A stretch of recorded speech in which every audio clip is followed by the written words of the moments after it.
No, it's not flipping finished yet, all right?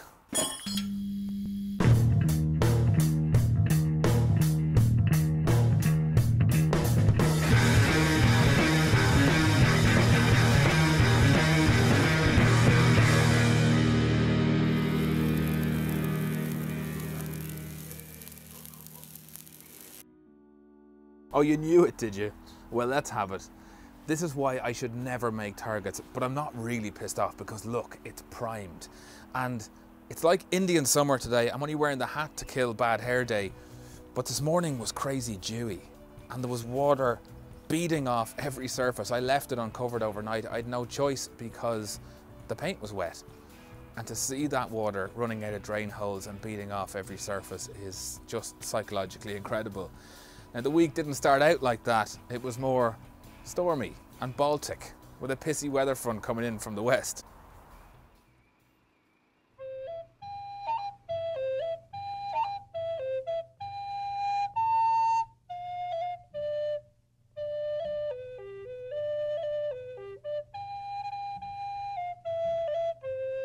It's been 3 sheets to the wind here for a few days and the old cover, it's almost no more.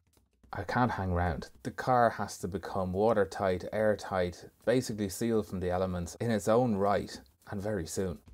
The near side in particular is the exposed side in terms of the prevailing winds here, and it's been taking a hammering.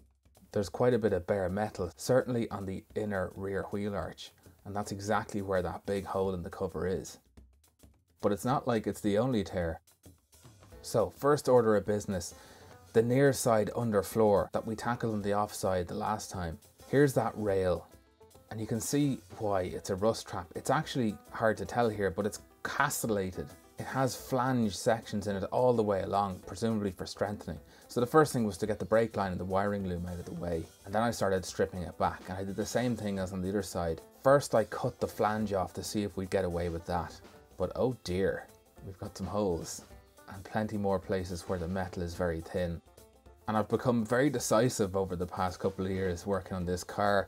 It was very clear straight away that to get ahead, I just need to cut a big hole in the floor. And it is a big hole, maybe 18-20 inches. And of course it runs right under and is spot welded to the cross floor support that also supports the front seats. And you can see here on the inside of the car, from a couple of showers of rain, there is actually water pooled in the car, coming in that big rip.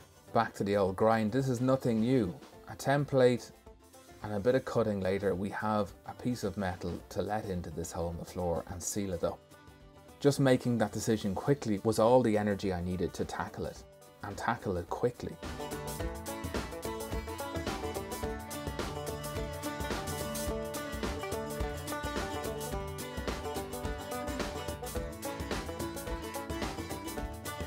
Now in the process of repairing that section in the floor, what's left of that rail, that reinforcing rail, has gotten a bit of play in it. It's a bit too long now. So the only solution was to cut it and then re-weld it back together.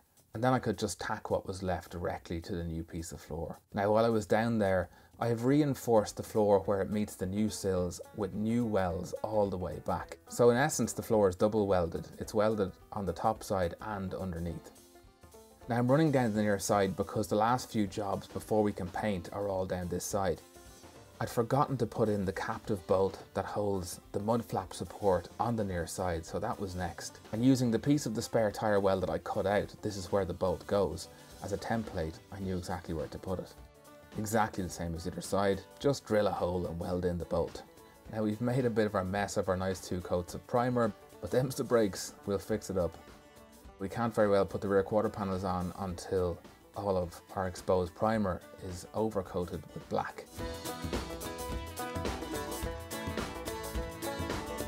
The last piece of welding, or so I thought, is a gap, a little tiny fillet of metal that I forgot to replace in the fore section of the lip of the driver's door opening. This is the sliver of metal that holds the door seal, and in the corners there are just little curved returns to help the seals make the bend. In that goes. You know, it's funny, the camera always needs to be where you need to be when you're shooting stuff like this, if you're going to give the best view of the work, which means I can't always see exactly what's happening, and often I see stuff when I'm in post-production that I didn't notice when I was doing the work, like the bottom of that little sliver I put in. The welds were just a little bit messy, and because I had to lean in rather than be where the camera was, I couldn't see them. Moving on both sides of the car, the sills are open at their leading edge. This is the way they were designed, and what goes here is just a simple piece of metal to close this off. But before I seal these sills up, I want to try and cavity wax them. And this is your run-of-the-mill, bog standard, cheapo cavity gun. It has these brass fittings and they're push fit into this nylon tube. And I have to say, not even particularly tightly. So what I've done is I've gotten a copper pipe of the same diameter.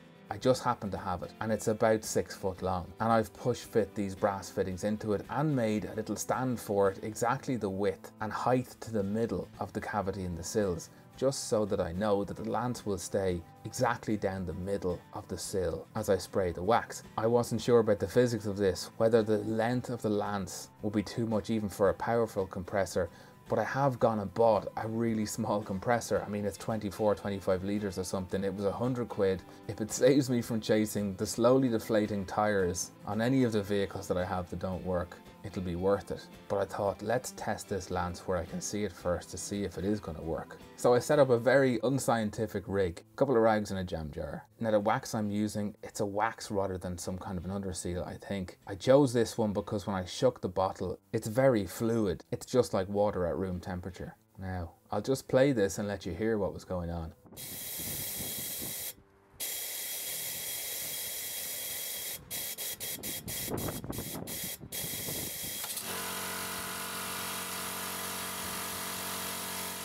So without the actual compressor running, there was no joy whatsoever. When it did kick in, we did get the finest of film being blown out of this thing, but the spray pattern couldn't even join itself up inside the jam jar, which is a smaller space than the sills.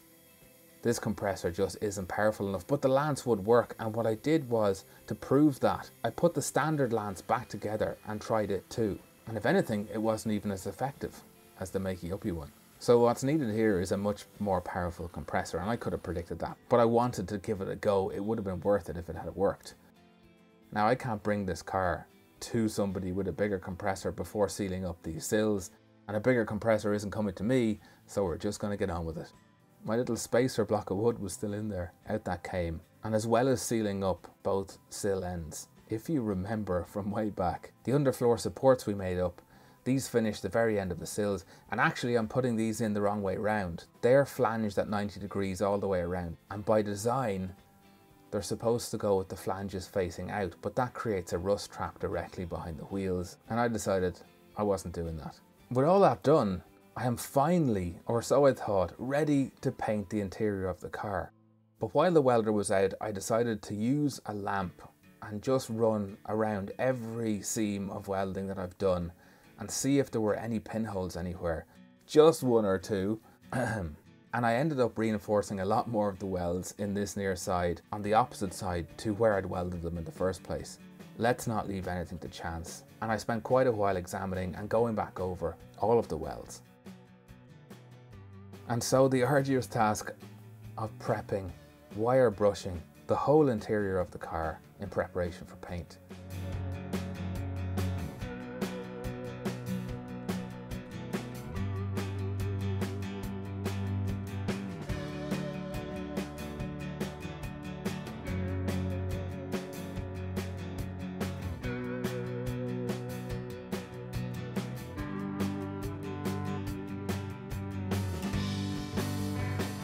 And that one was a late night. Next morning, this is a very long time in the making.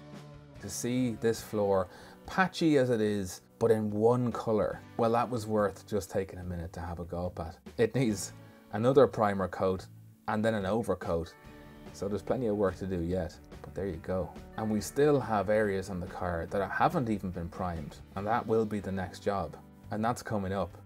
But just have a look. I mean, from a bit of a distance, it could be a new car.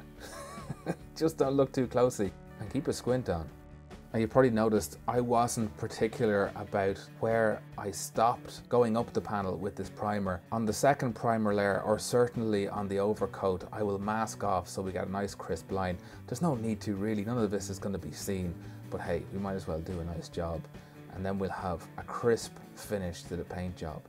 Another thing that happens with the work is that until I get a certain way through a job, I don't always see the wood for the trees. There are 3 holes here, the smaller 3 holes in the middle of the floor. They are where the plate of metal was put into the car, and I should have welded those shut. Another oversight. It won't make too big a mess to weld in these holes before the second primer coat.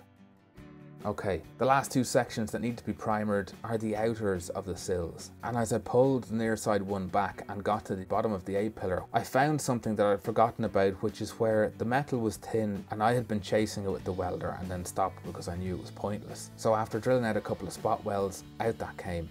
And there's a reinforcement, there's a double skin on this. And it was a little bit the worse for wear, but as the holes from the spot welds prove, there's still thickness in it. There's no way I was ripping apart that A-pillar to get at that reinforcing bar anyway. At this point I could do this repair with my eyes closed, and then I could paint.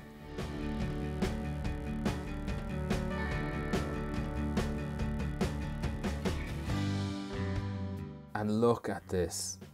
I mean, it's just the bare sill of a car, but if you remember where we came from,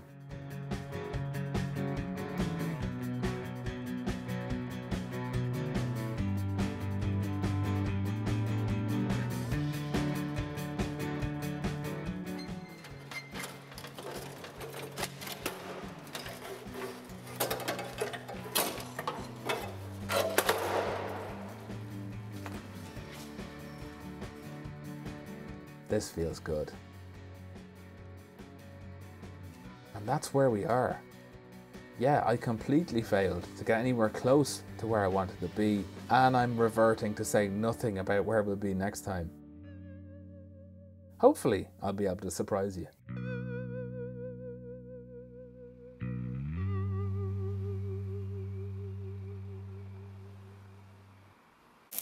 Well, I know the front footwell is sealed anyway because there's water pooling in it.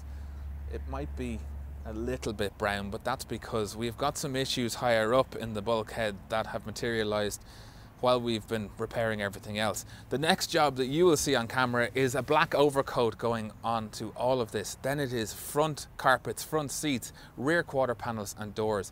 And I'm not saying when. If you think you can predict better when this thing will be finished, I'd love to hear it. Drop me a comment. Do like, subscribe and share. To my new patrons, Craig at Throttle Stop Garage, Matt and Sophie at Engines and Unfinished Business, Owen Griffin, Joseph Metelko and Lee Duffett, and to all my patrons, thank you sincerely for keeping this going. I'm off. I will see you in a week's time with some more progress on this. Stay stuck in until then, and good luck.